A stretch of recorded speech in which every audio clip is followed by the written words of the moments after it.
बिस्मिल्लाहिर्रहमानिर्रहीम। आज का हमारा topic biology, the branch of science that deal with the study of living thing that is known as biology. ये तो हमारी ओल्ड डेफिनेशन है। अब हम नई डेफिनेशन की तरफ आते हैं कि हमारे इर्द गिर्द ऐसी बहुत सारी चीज़ें मौजूद हैं जिनको हम देखते हैं और इमेजिन करते हैं कि आया इनको हम किस में शुमार करेंगे, बियोलॉजी हैं या फिजिक्स हैं या केमिस्ट्री है। तो इसके हवाले से हमारी रिफाइन ये बनेगी, the study of living thing and those non living thing that affect the living thing, कि ऐसी वो बेजान चीज़ें जो लिविंग ऑर्गेनिज्म को इफेक्ट करती हैं, जिनकी मौजूदगी या गैर मौजूदगी लिविंग ऑर्गेनिज्म को डिस्टर्ब करती है, उनका तस्करा भी हम बियोलॉजी में करते हैं। सो आगे हमारे पास शॉर्ट इंट्रोडक्शन अबाउट बियोलॉजी।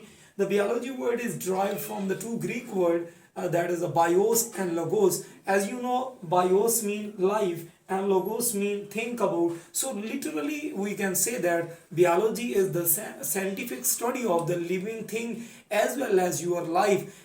आप अपनी ज़िंदगी का जब मुताला करते हैं तो आप अपने सर से लेकर पाँव तक होने वाले जितने भी केमिकल रिएक्शन हैं, होने वाली जितनी भी बातें हैं, इंसान से मुताल्लिक़ होने वाली जितनी भी बातें हैं, और एक इंसान का अपने माहौल के साथ जितना भी ताल्लुक़ है, एक इंसान का अपने माहौल के साथ होने वाला तबादला है, गैसों का, चीज़ों का, जो भी चीज़ है वो सारी हम बियोलॉजी में पढ़ते हैं। फिर हम मैकेनिज्म की अगर हम बात करें कि इधर मैकेनिज्म में हम जो खुराक खाते हैं, खुराक के खाना, सांस लेना, डाइजेशन करना, इंजेशन करना, एसिमिलेशन, डेफिकेशन, एक्सक्रीशन, मूवमेंट हो गया, मोटाइलिटी, ये सारे जो हमारे मैकेनिज्म है अल्लाह पाक ने इंसान की बॉडी में रखे हुए हैं, ये तमाम का मुताला हम बियोलॉजी में करते हैं। नेक्स्ट है आगे, what are the characteristic of biology. 2 number का एक इंपॉर्टेंट शार्प क्वेश्चन आता है कि write some attributes of living organism, some characteristic of the living organism. So first of all living organism की ये कैपेबिलिटी है कि these are complex entities, these are highly organized, they can show the property of the regeneration, they can show the homeostasis, these can respond to the stimulus, they show the mechanism of excretion, movement, motility as well as reproduction। इन तमाम points के अंदर खुलासा ये मैं बयान करूंगा कि अल्लाह पाक ने एक इंसान की बॉडी को जब बनाया, इंसान की बॉडी को चलाने में नेचर ने जो काम किया, जो नेचर ने इंतज़ाम किया, वो ज़बरदस्त और एक आला निज़ाम है जिसके अंदर हम ऑर्गेनाइज्ड निज़ाम को देखते हैं। कम्प्लेक्स एंटिटीज़ के एक सिंपल ऑर्गेनिज्म नहीं है बल्कि उसमें कम्प्लेक्स एंटिटीज़ मौजूद हैं। और कायनात का निज़ाम देखें तो एक इंसान की स्ट्रक्चर जो कि सेल्स से मिलकर बना हुआ है, तो आप देखेंगे इस लिविंग ऑर्गेनिज्म की शुरुआत स्टार्ट होती है एटम से, फिर वो एटम मिलकर मॉलिक्यूल बनाते हैं, मॉलिक्यूल मिलकर ऑर्गेनेली, ऑर्गेनेली के बाद सेल, सेल मिलकर टिश्यू, टिश्यू मिलकर ऑर्गन, ऑर्गन के बाद ऑर्गन सिस्टम, ऑर्गन सिस्टम के बाद एक ऑर्गेनिज्म, फिर एक इंडिविजुअल लेवल को लिविंग ऑर्गेनिज्म को रहने के लिए एक प्लेटफॉर्म चाहिए, वो स्पीशीज मिलकर पॉपुलेशन बनाते हैं, फिर कम्युनिटी, फिर एक लार्ज बायोस्फीयर लेवल आता है जिसके अंदर हम और हमारा एनवायरनमेंट मौजूद होता है। नेक्स्ट है डिवीजन। इसकी 3 मेन डिवीजन है। हम आसानी की खातिर के बियोलॉजी का इतना बड़ा एक लार्ज स्कोप है तो हम इसकी डिवीजन कर लेते हैं। Botany, zoology and microbiology. Botany, the division of biology that deal with the study of the plants, और zoology that deal with the study of the animal। microbiology ये नाम इंडिकेट कर रहा है कि micro organism like amoeba, bacteria, paramecium, etc.. Next है father of biology, वो बंदा जिसने बियोलॉजी को और इंसान के मुतालिक सबसे पहले सीखा वो एरिस्टोटल था। फिर हमारे पास है बियोलॉजिस्ट, द पर्सन हु स्टडी। आप में से जितने भी स्टूडेंट हैं, पढ़ने और पढ़ाने वाले, जो बियोलॉजी से मोहब्बत करने वाले लोग हैं या देखने वाले, चाहने वाले, मैं यूं कहूँगा कि नेचर से जितने भी मोहब्बत करने वाले लोग हैं सारे के सारे बियोलॉजिस्ट कहलाते हैं। नेक्स्ट हमारा टॉपिक है ब्रांचेस ऑफ बियोलॉजी के मुतालिक। ब्रांचेस कौन कौन सी हैं, मैंने एक शॉर्टकट फार्मूला तैयार किया हुआ है। बच्चे पेपर में तो आप नहीं लिखेंगे लेकिन एक लिटरली आप जो है ना सिंपल याद करने के लिए कह सकते हैं ABC this MG 3E 4P। अब हमारे पास पहला ए से बनता है anatomy, the branch of biology that deal with the study of internal structure of living organism, कि एक इंसान की बॉडी के अंदर हार्ट की स्ट्रक्चर को पढ़ना, ब्रेन को पढ़ना, जो है ना हमारे पास स्टमक को पढ़ना, कि अंदरूनी जो फिजिशियन हजरात या डॉक्टर हजरात जो सर्जरी वगैरह करते हैं उनके अंदर सारी चीज़ें ये हम एनाटॉमी में पढ़ते हैं।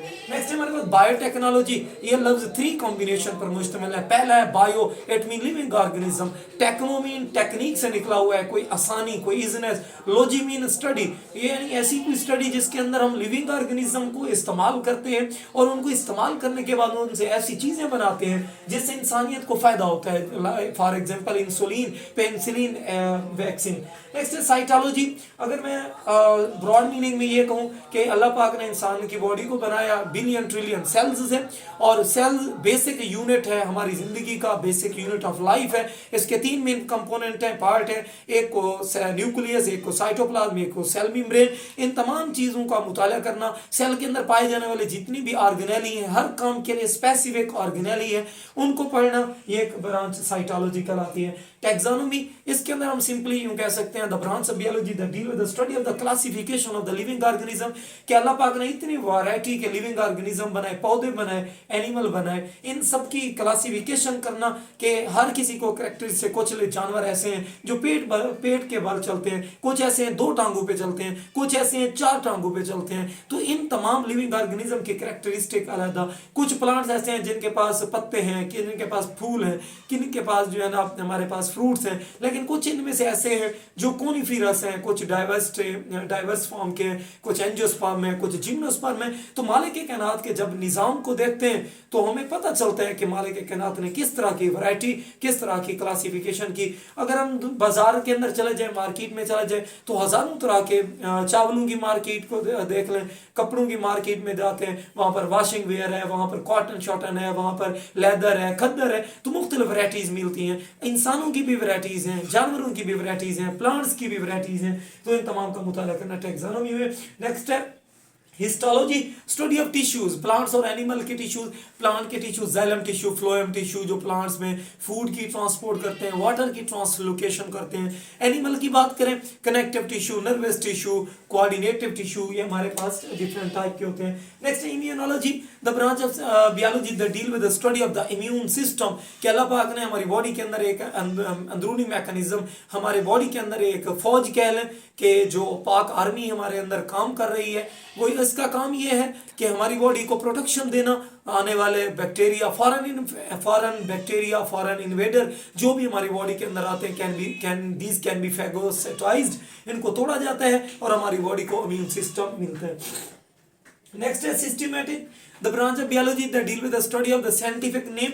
जानदारों को साइंटिफिक नेम देना, जैसे मस्टर्ड प्लांट के बारे में हम नाम देते हैं, जैसे हम मेंढक को राना टेग्राना नाम देते हैं, तो ये हमारे पास नाम है scientific. Morphology, as you know, morph mean structure, shape, logy mean study, the branch of biology that deal with the study of the form, structure and structure of the living organism, that is known as morphology. Next है genetic, ये एक broad subject है genetic, जिसके अंदर हम विरासत के मुतालिक पढ़ते हैं, जीन के मुतालिक पढ़ते हैं और अलील के बारे में पढ़ते हैं। इकोलॉजी, ये 2 लफ्जों का मजमू है, eco and logy. Logy mean study, eco mean एक सिस्टम, एक ऐसा सिस्टम जिसके अंदर एक इंसान और उसका माहौल, जिसका इंसान का तबादला हम पढ़ते हैं, इकोलॉजी। नेक्स्ट है एंटोमोलॉजी, ये एक ग्रीक वर्ड है एंटोमोस, जिसका मतलब है insect. Logy mean study, the branch of biology that deal with the study of insect, that is known as entomology. Embryology, study of embryo, that is known as embryology. Parasitology, ये नाम से जाहिर कर रही है टर्म, पैरासाइट का मुताला करना। और इसी तरह से पैलेओंटोलॉजी, स्टडी ऑफ द फोसल, वो डेड रिमेन पार्टिकल जो लाखों साल पहले जमीन में दब चुके हैं, उनकी मुर्दा बाकियात और निशानात को पढ़ना फोसल्स कहलाता है। नेक्स्ट है फार्माकोलॉजी, ये फार्मेसी से लफ्ज निकला हुआ है, मेडिसिन जहाँ बनती है, स्टोर होती हैं, कौन कौन से फार्मूले इस्तेमाल करके बनाया जाता है, कौन सी हर्ब्स, शरब्स, जड़ी बूटियाँ इस्तेमाल करके इनको बनाया जाता है, इनका मुताला करना फार्माकोलॉजी। फिजियोलॉजी, ये ब्रांच ऑफ बायोलॉजी है that deal with the study of the different function of the living body. जैसे हम बात करते हैं स्टमक की, इसका एक मखसूस काम है कि प्रोटीन की डाइजेशन करना। इसी तरह से हार्ट की बात करते हैं तो हम कहते हैं कि इसका एक मखसूस काम है कि सर्कुलेशन ऑफ ब्लड करना। और जो है ना, इसी तरह से लिवर की बात करते हैं, लिवर का काम है डिटॉक्सिफिकेशन करना। इसी तरह से हमारी बॉडी के अंदर किडनी का काम है यूरिन फॉर्मेशन करना। तो अल्लाह पाक ने हमारी बॉडी के अंदर बहुत सारे ऑर्गन और ऑर्गन सिस्टम ऐसे रखे जिनका काम स्पेसिफिक है। होप सो आपको लेक्चर समझ आ गया होगा। Thank you very much.